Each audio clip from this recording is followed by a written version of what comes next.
আলাইকুম, সবাই কেমন আছেন? তো ফরেক্স ট্রেডিং ট্রেডারদের জন্য একটা নিউজ আছে।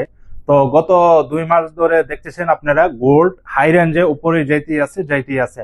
তো হঠাৎ করে গত 2-3 দিন যাবত গোল্ড মার্কেট অনেক নিচে এসে পড়ছে।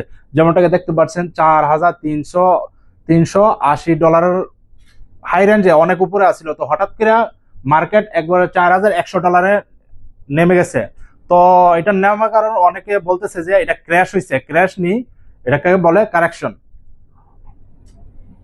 তো কারেকশন হওয়ার কারণ হচ্ছে ইউএস মার্কেট, ইউএস এর যে ইকোনমি গত 2 থেকে 3 সপ্তাহ ধরে বন্ধ আছে। তো আরো 2-3 সপ্তাহ বন্ধ থাকার সম্ভাবনা আছে।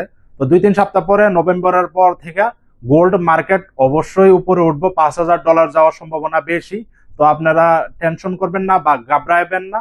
তো মার্কেট আরো উপরে যাওয়ার সম্ভাবনা বেশি গত 2 থেকে 3 সপ্তাহ পর থেকে।